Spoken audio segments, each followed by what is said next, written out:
اب میں آپ کو بتاتا ہوں شیطان ہمیں اپنے اصلی مقصد سے کیسے پھیرتا ہے، ڈائیورٹ کیسے کرتا ہے، تاکہ جس کو کہتے ہیں کانسنٹریشن، توجہ کا مرکز، جو چیز ہونی چاہیے اس سے کیسے شیطان تمہیں موڑتا ہے، بار بار موڑتا ہے۔ تم کو اللہ رب العزت کو راضی کرنا چاہیے تھا، تم نکلے اپنے گھر سے کہ میں اپنے رب کو راضی کرنے کے لیے چل رہا ہوں، درمیان میں تمہیں کوئی دوست ملا، اس نے یہ بتایا کہ فلاں دوست تو تجھ سے بہت ناراض ہے، پتہ نہیں کل تو نے اس کو کچھ کر دیا تھا، کیا تو نے کچھ کیا تھا، تمہارے دل میں اس دوست کی ناراضگی کی بات آئی، سوچا کہ اس کو منا لیتا ہوں کسی طرح، یا جھگڑا کر لیں یا کچھ بھی۔ بیچ میں جو دوست تمہیں بتانے کے لیے آیا تھا وہ شیطان تھا، جو تمہیں اللہ کو تم راضی کرنے نکلے تھے اس نے تمہارا دماغ ڈائیورٹ کر دیا ایک انسان کی طرف۔ تم جا رہے تھے رب ذوالجلال کی عبادت کے لیے، اسے منانے کے لیے، شیطان نے تمہارے دل میں یہ بات ڈال دی کہ پہلے اس کا کام کرو تم، اور ادھر چلے گئے، اس کو مناتے رہے، وہ نہیں مانا، یہاں تک کہ کچھ لوگ ایسے ہیں جن کو منانے میں تمہیں برسوں لگ جاتے ہیں، وہ نہیں مانتے ہیں، ہوتا ہے اسے۔ آپ اچھا کام کر کے، انہیں سلام پہنچا کر کے، انہیں تحفے دے کر کے منانے کی کوشش کرتے، نہیں مانتے کچھ لوگ۔ ہائے افسوس، میرا مولا تو صرف ایک ہی سجدے میں مان جاتا ہے، ایک سجدے میں مان جاتا ہے، یہ نہیں معلوم ہے بندوں کو۔ افسوس ہے کہ جسے بہت جلدی منایا جا سکتا تھا اسے چھوڑ کر ہم دنیا کو منانے میں لگ گئے۔ آپ پوری زندگی کا اگر تجزیہ کریں تو میں آپ کو بتاتا ہوں ساری چینجز آپ نے صرف اور صرف دنیا والوں کے لیے کر لی اپنے آپ میں، ساری چینجز۔ آپ نے دنیا کو دیکھا یہ بہت فیشن کر رہی ہے، اور اس طرح سے اگر میں کپڑے پہنوں تو یہ مجھے عزت سے دیکھیں گے، نہیں پہنوں گا تو مجھ سے دور ہو جائیں گے۔ فیشن چل رہا ہے، پینٹ ادھر سے پھاڑنا ہے، ادھر سے پھاڑنا ہے، پہننا ہے، تو تم نے صرف اور صرف ان کا دل رکھنے کے لیے، ان کے سامنے اپنا اسٹیٹس رکھنے کے لیے اپنے آپ کو چینج کر لیا۔ شیطان ہے وہ جو تمہیں عیاشی کی طرف لے جاتے ہیں انسانوں کی شکل میں۔ قرآن پاک میں آپ نے نہیں سنا، اللہ رب العزت نے فرمایا من الجنتی والناس، یعنی وسوسے ڈالنے والے جو شیاطین ہوتے ہیں وہ جنات میں سے بھی ہوتے ہیں، انسانوں میں سے بھی ہوتے ہیں۔ شیاطین الانس والجن، قرآن میں یہ بھی آیا ہے، انسانوں میں بھی شیطان ہوتے ہیں، جنات میں بھی شیطان ہوتے ہیں۔ انسانوں میں کیسے؟ تمہارے دوست کی شکل میں آئے گا، کبھی تمہیں پتہ بھی نہیں چلے گا، اور وہ تمہارا ذہن ڈائیورٹ کر رہا ہوگا، تمہیں بھٹکا رہا ہوگا، اور اس کی باتوں پر تم نے اپنے آپ کو بدل لیا۔ ایک مسئلہ میں آپ کو بتا دوں، شریعت کا مسئلہ، اس سے آپ اندازہ کریں کہ ہم کس قدر شیطان کی پیروی کرتے ہیں اور کتنی جلدی ڈائیورٹ ہو جاتے ہیں۔ ہمیں منانا چاہیے تھا اللہ کو، کیونکہ وہی ہماری منزل ہے، وہی ہمارا مقصود ہے، لیکن ہر دن ہر لمحے ہم ڈائیورٹ ہوتے جاتے ہیں۔ اب مسئلہ جو میں بتا رہا تھا وہ یہ ہے، دو مسئلے میں بتاتا ہوں، ایک نماز کا ہے، ایک وضو کا ہے۔ اکثر لوگوں کی یہ شکایت بھی میرے پاس آتی ہے، استنجا کر کے آئے، پیشاب کر کے باہر آئے، وضو کرنے کے لیے بیٹھے تو ایسا لگ رہا ہے کہ قطرہ ٹپک رہا ہے، یا پیشاب کا قطرہ پھر سے نکل گیا۔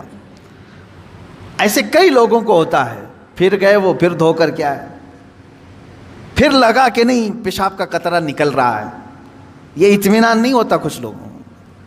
حالانکہ استنجا کریں آپ، پورا اس میں استبرا ہے، یعنی کھانس کر کے ہو یا اٹھ کر کے، بیٹھ کر کے، پیر کو موڑ کے، کسی بھی طرح سے آخری قطرہ نکال دیں، یہ ٹھیک ہے، لیکن اس کے بعد آپ وضو کرنے کے لیے آئے تب یہ وسوسہ آ رہا ہے، پیشاب کا قطرہ نکلا، پیشاب کا قطرہ نکلا۔ اب کیا حکم کیا ہے آپ کے لیے؟ ایک نمبر 1 یہ وضو کا مسئلہ، اس کا بھی حکم میں بتاؤں۔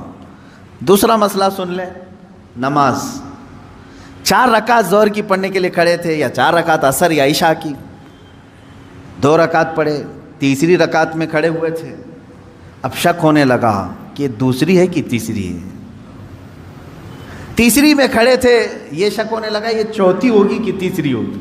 ایسا ہوتا ہے بہت سارے لوگ. نماز کا ایک مسئلہ یہ ہے. آپ وضو کا دونوں کا حکم کیا ہے اس سے میں آپ کو اپنی زندگی کے متعلق بتاؤں گا. پہلا والا جو مسئلہ ہے پیشاب کے قطرے کا، پہلی مرتبہ ایسا کبھی ہوا ہے تو جاؤ دھل لو. ایک بار ایسا ہوا کہ پیشاب کا قطرہ ٹپکا ہے یا لگ رہا ہے، جاؤ دھل کے آ جاؤ. پھر ایک مرتبہ ایسا ہوا ہے کہ وضو کرنے بیٹھا ہوں، ایسا لگا کہ پیشاب کا قطرہ ٹپک گیا، جاؤ دھل کے آؤ اور اتنا حصہ جہاں کپڑے میں لگا اس کو بھی دھل لو. تیسری مرتبہ بھی ایسا ہوا ہے، دھل لو. اب اس کے بعد شریعت کہتی ہے اب نہیں جانا اس کے بعد. اب وضو کے لیے اگر بیٹھو گے تمہیں لگ رہا ہے کہ پیشاب کے قطرے ٹپک رہے ہیں، ٹپکنے دو. تم پانی لے لو ایک چلو میں اور اس جگہ پر چھڑک دو پانی وہاں پر اس کپڑے کے اوپر چھڑک دو. کیوں؟ اس لیے کہ کہا گیا ہے کہ بعد میں اگر تمہیں وسوسہ بھی آنے لگے تو یوں سمجھ لو یہ پیشاب کا قطرہ نہیں بلکہ میرا چھڑکا ہوا پانی ہے، میرا چھڑکا ہوا پانی. اچھا ایسا کیوں کرایا گیا؟ شک تو ہو رہا ہے. سنیں فقہائے کرام نے فرمایا اے بندے تجھے عبادت اللہ کی کرنی ہے. کس کی کرنی ہے؟ اللہ کو راضی کرنا ہے. اور یہ جو وسوسے آ رہے ہیں تجھے یہ شیطان کے ہیں. اگر تو بار بار اٹھ کر کے دھونے کے لیے چلا جائے گا تو بات یہ ہوگی کہ تو شیطان کی پیروی کر رہا ہے اللہ کو چھوڑ کر کے. یہاں شریعت نے یہاں تک کہا کہ شیطان کی پیروی ہو جائے گی اگر کثرت سے تو کرنے لگ گیا. جب شیطان وسوسہ ڈالا اٹھ گئے، جب شیطان شک ڈالا پھر اٹھ گئے. بار بار اگر خیال آ رہا ہے تو اس پر عمل کرنا جائز نہیں. پانی چھڑک لو اور کہو میں شیطان کی پیروی نہیں کروں گا، میرے مولا کی عبادت کروں گا. دوسرا مسئلہ نماز کا کہ جس میں اگر 3 میں 4 میں شک ہو، ایک بار ہو گیا تو چلو دوہرا لو، 2 بار ہو گیا تو چلو ٹھیک ہے، جتنا یقین ہے اس کے آگے کی رکعتیں پڑھ لو. اب اگر بار بار ایسا شک ہوتا ہے تو فرمایا گیا اپنی نماز ویسی ہی کمپلیٹ کرو، اس لیے کہ یہ شیطان تمہیں وسوسے ڈال رہا ہے. اگر تم اس کے وسوسوں کی طرف جاؤ گے تو یہاں ہوگا یہ کہ تم شیطان کی پیروی میں لگ گئے. حقیقت میں نماز تو رحمان کی عبادت ہے. آپ سمجھ رہے ہیں؟ یہ 2 مسئلوں سے میں تمہیں بتاؤں گا میرے عزیزو. پوری زندگی بھر شیطان اسی طرح سے کرتا ہے، تمہیں اپنے اصلی مقصد سے ڈائیورٹ کر کے کسی عام فضول چیز میں لگا دیتا ہے، فضول چیز میں لگا دیتا ہے. اسی لیے اب جیسے کسی نے اپنے پورے گھر کی فکر میں، اپنی جائیداد کی فکر میں پوری زندگی ختم کر دی، اسے معلوم ہی نہیں کتنے دن رہنے والا تھا، کتنی عمارتیں بنا رہا ہے، کتنی چھتیں قائم کرے گا. اے بندے تیری زندگی لمبی سے لمبی جاتی تو 70-80 سال کی، تو بنا ہی رہا ہے 30-40 سال کی عمر میں. بچے ہیں تیرے پاس 25-30 سال، ان 25-30 سالوں کے لیے تو نے اپنی پوری زندگی جھونک دی، صحت و طبیعت سب برباد کر ڈالی. لیکن جہاں 100 سال سونا ہے کہ 200 سال کہ 500 سال کہ 1000 سال، ہمیں معلوم نہیں قبرستان میں کتنا سونا ہے، وہاں کے لیے بندہ ایک رات کی بھی عبادت کرنے کو تیار نہیں، ایک تسبیح گھمانے کو بھی تیار نہیں، وہاں کی عمارت تیار کرنے کو بندہ تیار نہیں. یہ شیطان ڈائیورٹ کر چکا ہے تمہیں.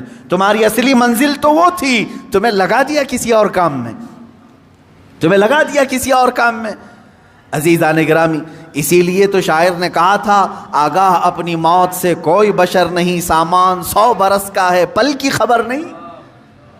100 برس کے پلان ہے پل کی خبر نہیں. تو شیطان اس طرح سے جو ہر زندگی میں ڈائیورٹ کرتا ہے.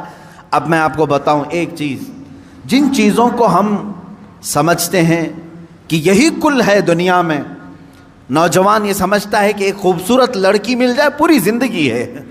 دیکھو اسی پر تو شعر و شاعری کرتا ہے، اسی پر تو پوری محبت کے نغمے گاتا ہے، اسے معلوم نہیں کتنے دن کیا یہ عائش ہے. اور کچھ لوگ یہ سمجھتے ہیں کہ مال گاڑی کار بنگلہ ہو جائے یہی سب کچھ ہے. تقریباً انہی میں ہم سب دوڑ رہے ہیں، انہی میں ہم دوڑ رہے ہیں.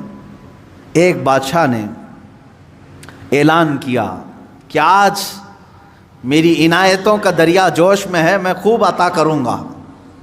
لوگوں کو بلایا، ایک کوئی بندہ ایسا آ جائے جس کے لیے میں کہتا ہوں اپنے ہاتھ میں ایک چھڑی لے لے, لکڑی لے لے, اور وہ زمین پر دائرہ کھینچتا جائے صبح فجر کے بعد. اب وہ دائرہ کھینچتا کھینچتا سورج کے ڈوبنے سے پہلے پہلے تک جتنا دائرہ کھینچ لے گا وہ پوری زمین اس کے نام پہ کر دوں گا. دن بھر میں آپ کتنے ایکڑ کھینچ لیں گے؟ اگر فری میں مل رہا ہے تو کون چھوڑے گا؟ دائرہ کھینچنے کے لیے کہا کہ جو لکیر سے سرکل بنا لے, جتنا بنا لے گا, لیکن ٹائم ہے سورج ڈوبنے سے پہلے پہلے تک.